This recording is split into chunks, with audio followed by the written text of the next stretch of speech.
So everyone in my comments the last couple of weeks has been, when you going to talk about Netane Muti, bro? When you going to talk about Netane Muti? What about Netane Muti? Ooh, hey, Vikings should do this. What about Netane Muti? Hey, Stephon Diggs wants out. What about Netane Muti? Fine. We'll talk about Netane Muti, the pride of Fresno State, on the show today. And also, Netane Muti, nailed it. See, you just look up the pronunciation from NFL.com, and then you say it like 17,000 times, and you'll get it right. Netane Muti, Netane Muti, Netane Muti. It's a really fun name, not gonna lie. All right, so let's get into the former Bulldog, 6'3", 315-pound level boss, redshirt junior, originally from Hawaii. Was a 2-star recruit in the Bulldogs 2016 class. Now, let's get the elephant in the room out of the way. Nailed it. His biggest red flag is injury concerns. Definitely health, major red flag. So let's go through his laundry list of injuries. Redshirted in 2016 as a true freshman with an Achilles injury. Then was limited to 3 games in 2018 before rupturing an Achilles. Now, I couldn't find for sure if it was the same leg or not. Actually, I prefer it to be the same leg as opposed to he has 2 bad Achilles. Yeah. And then ended up only playing 3 games in 2019 before a Liz Frank injury ended his season. So that's 3 years out of 4. That's no bueno. That's not great. Also, here's the thing, too.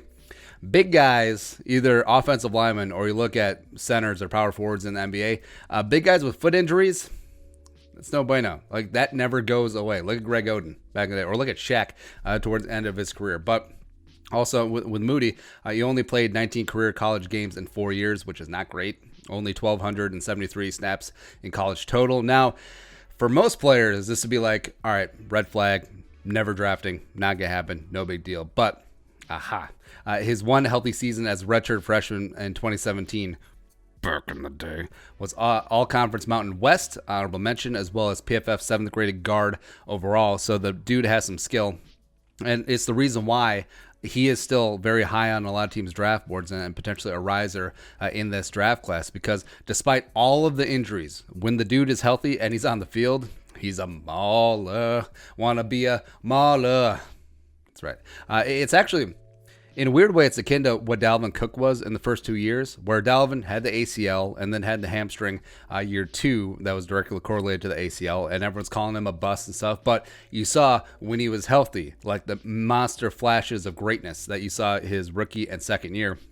And then he put it all together the third year when he stayed relatively healthy, and he did work. And if Netane Muti, nailed it, can actually stay healthy and play a full 16-game season and have a great career, I think he could be a Pro Bowler. I actually think that he has that in him. And he's been showing up in the offseason. I think he's going to have a great pro day as well. Put up 44 reps on the bench, which is top for offensive linemen. So he's got great interior functional strength. Plus, I've seen more than one analyst compare him to Quentin Nelson. Like, that name got thrown around ad nauseum when Muti was going through his drill. So, okay, that's high praise. And you may think that a guy this size, a guy of Tongan ancestry, is like, all right, he's not going to fit in the scheme.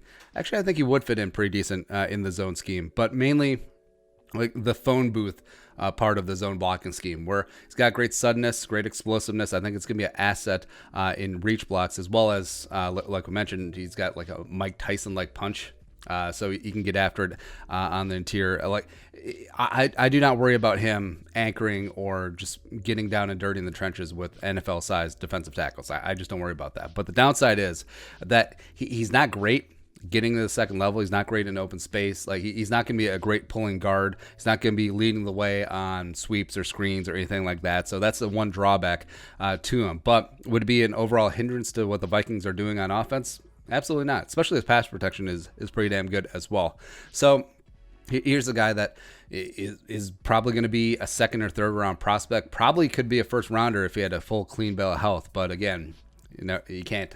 It is what it is. But also, I feel like the market is just trying to recalibrate itself to this new wave of interior offensive linemen. Like, teams don't really know, right or wrong where to price interior guys. Because, I mean, last year, look at Chris Lindstrom, who I really liked in the draft process. Like, so get Bradbury at 1.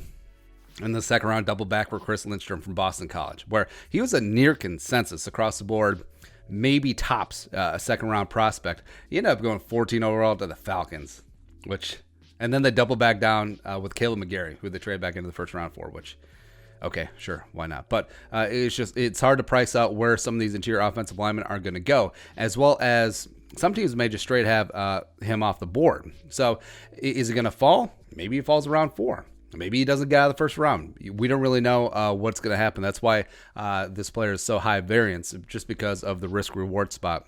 Because, again, if he can stay healthy and you get him in the second or third round, baby got Stu going. Because given health, I would, if the Vikings took him in the second, probably question that in the second round, but I would feel okay about it in the third round. If somehow he made it past, made it into day 3, so rounds 4 on, I mean, I would love if the Vikings made a move for him, as my dog freaks out and he agrees. But if you land with the Vikings, again, not penciled in as a starter, but I think he'd come in and fight with Samia, as well as, could you imagine just a fight between he and Drew Samia?